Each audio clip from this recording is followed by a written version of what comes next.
నమస్తే, good morning, welcome to morning news. చూద్దాం ఈరోజు. రైట్, యాదవ గొంతుక మన భవిష్యత్తు కోసం, మన రాజ్యాధికారం కోసం. ఉదయించిన ఉద్యా ఫౌండేషన్ యాదవ సమాజ అభ్యున్నతికి ఉద్యా కృషి. బీపీ మండల్ అవార్డు గ్రహీత మేకా లలిత యాదవ్ ఫౌండేషన్ వ్యవస్థాపక అధ్యక్షురాలు. ఐక్యత, అభివృద్ధి, సామాజిక చైతన్యమే లక్ష్యంగా ఉద్యా ఫౌండేషన్ కార్యక్రమాలు యాదవ సమాజ ఐక్యత, అభివృద్ధి, సామాజిక చైతన్యం కోసం unity and development of Yadavs organisation పనిచేస్తుంది. సంస్థ వ్యవస్థాపకులు, అధ్యక్షులతో పాటు చైర్పర్సన్ మేకా లలిత యాదవ్ సంస్థకు వ్యూహాత్మక మార్గదర్శకం అందిస్తున్నారు. యాదవ సమాజంలోని ప్రజలకు విద్య, ఉపాధి, సామాజిక సంక్షేమం వంటి రంగాల్లో సహకారం అందించడం సంస్థ ప్రధాన లక్ష్యంగా పేర్కొంది.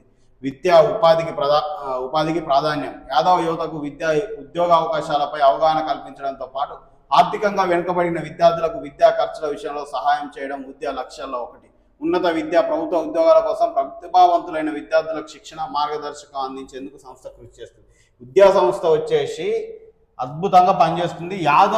యాదవ బిడ్డల్లో మొన్న ముఖ్యమంత్రి గారు కూడా వాళ్ళ గురించి ఒక కామెంట్ చేయడం జరిగింది. అది ఇప్పుడు ప్రస్తావించదలుచుకోలేదు. ఎందుకు అంటే ఇప్పుడు యాదవులకు సంబంధించి ఇంకా ఏమాత్రం వెనుకబడి ఉన్నా కూడా వాళ్ళను డెవలప్ చేయడానికి, వాళ్ళకు ఇలాంటి సౌకర్యాలను కల్పించడానికి ఇటు ఉద్యా ఫౌండేషన్ అనేది ఎల్లవేళలో పనిచేస్తుంది. నెక్స్ట్, యువత, మహిళలకు ప్రోత్సాహం. యువతలో వ్యాపార నైపుణ్యాలు పెంపొందించి స్వయం ఉపాధి దిశగా ప్రోత్సహించడం, ఉద్యోగ మేళలు నిర్వహించి నిరుద్యోగులకు అవకాశాలు కల్పించడం, సంస్థ కార్యక్రమాల్లో ఉన్న మహిళలకు వారి హక్కులపై అవగాహన కల్పించేందుకు ప్రత్యేక సదస్సులు నిర్వహిస్తారు. భూ సమస్యల పరిష్కారానికి కృషి చేస్తుంది. వీళ్ళకి సంబంధించి ఏదన్నా ఘటనే ఉంటే విద్యార్థులకు ఆర్థిక చేయుత. కళాశాల ట్యూషన్ ఫీజుల కోసం 700 మంది విద్యార్థులకు సాయం అందించినట్లు ఉద్యా ఫౌండేషన్ తెలిపింది. ఇందుకోసం 16 లక్షలు కేటాయించినట్లు పేర్కొంది. విద్యార్థులకు ప్రేరణ కల్పించేందుకు ప్రేరణాత్మక తరగతులు కూడా నిర్వహిస్తుంది. వైద్య సహాయం. కరోనా సమయంలో కుటుంబ సభ్యులను కోల్పోయిన పేద యాదవ కుటుంబాలకు ఆర్థిక సాయం అందించినట్టు సంస్థ తెలిపింది. ఆంధ్రప్రదేశ్, తెలంగాణలోని 20 కుటుంబాలకు ఒక్కో కుటుంబానికి 16,500 చొప్పున మొత్తం 3.30 లక్షల అందించి శస్త్రచికిత్సలు, మెదడు సంబంధిత ఆపరేషన్లు, మందుల కోసం సుమారు 20 పేద యాదవ కుటుంబాలకు 10 లక్షల మేర సాయం అందించింది. చారిత్రక వారసత్వ పరిరక్షణ. యాదవుల చారిత్రక వారసత్వం కాటమరాజు చరిత్రనులి ప్రజలకు అందుబాటులోకి తీసుకురావడానికి 2000 పుస్తకాలను ముద్రించి పంపిణీ చేసినట్లు ఉద్యా తెలిపింది. ఇందుకోసం 4 లక్షలు ఖర్చు చేసినట్టు పేర్కొంది.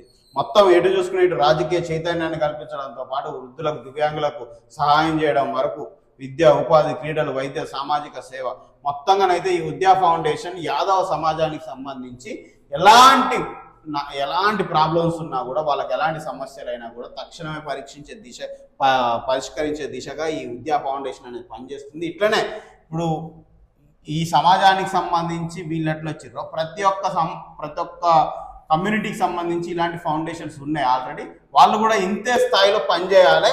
ఎందుకంటే ఇది హెల్దీ విషయం. ఇది మనం విడిపోతున్నారు కులాల వారి అనే భావన రావాల్సిన అవసరం లేదు. ఎందుకంటే ఇప్పుడు ఇంతమందిలో ప్రభుత్వమే అందరికి న్యాయం చేయలేకపోతుంది. అలాంటి సమయంలో ఇప్పుడు ఎవరికి కావాల్సిన న్యాయం కొంత మేరకు మనం వ్యవస్థను ఎట్లయితే విభజించుకున్నామో పరిపాలించుకోవడానికి ఇట్లనే ఇప్పుడు యాదవ సమాజానికి సంబంధించి వాళ్ళకి ఏదైనా నష్టం వచ్చినా, కష్టం వచ్చినా మనకు ఉద్యా ఫౌండేషన్ ఉంది కాబట్టి ఉద్యా ఫౌండేషన్ దగ్గరికి మన సమస్యను తీసుకెళ్తే మనకు సాల్వ్ అయ్యే అవకాశం ఉందన్న ఒక భావన కలుగుతుంది వాళ్ళకు. అట్లనే సమాజంలో ఉన్న అన్ని రకాల కమ్యూనిటీలకు సంబంధించి ఇలాంటి ఫౌండేషన్స్ ఉన్నాయి. వాళ్ళు కూడా ఇంతే బలోపేతం కావాలి. ప్రజలకు ఏ నష్టం వచ్చినా కూడా మేమున్నామనే ఒక హామీ ఉంటుంది, వాళ్ళకు ఒక ధైర్యం ఉంటుంది. వీళ్ళు హామీ ఇవ్వగలుగుతారు, వాళ్ళు ధైర్యంగా ఉండగలుగుతారు. ఇప్పుడు యాదవ్ బిడ్డకు అన్యాయం జరిగితే ఎక్కడికి పోవాలంటే ఆయన మెదడులో ఫస్ట్ ఉద్యా ఫౌండేషన్ వచ్చింది అనుకోండి, ఆటోమేటిక్గా విజయం సాధించినట్టే కదా. వీళ్ళు ఆల్రెడీ అదే దిశలో ఉన్నారు, అదే చేస్తున్నారు. కరోనా సమయంలో నుంచి లక్షల రూపాయలు వీటికి వెచ్చించి సమాజానికి సేవ చేస్తున్నారు, యాదవ సమాజానికి. అట్లనే సమాజంలో ఉన్న అన్ని కమ్యూనిటీలకు ఇలాంటి ఫౌండేషన్లు ఉన్నాయి. వాళ్ళు కూడా ఇంతే బలోపేతంగా పనిచేయండి. ఉద్యా ఫౌండేషన్ ఇంకా పెద్దగా కావాలి, ఇంకా యాదవ సమాజానికి ఇంకా తోడ్పడాలి. ఇంకా భవిష్యత్తులో వాళ్ళకి కావాల్సిన ఉపయోగాలన్నీ మీ ద్వారా నెరవేర్చాలని కోరుకుంటూ ఆల్ ది బెస్ట్ చెప్దాం. ఉద్యా ఫౌండేషన్ చేస్తున్న పనులను మనం అభినందించి వాళ్ళను ఎంకరేజ్ చేద్దాం. రైట్.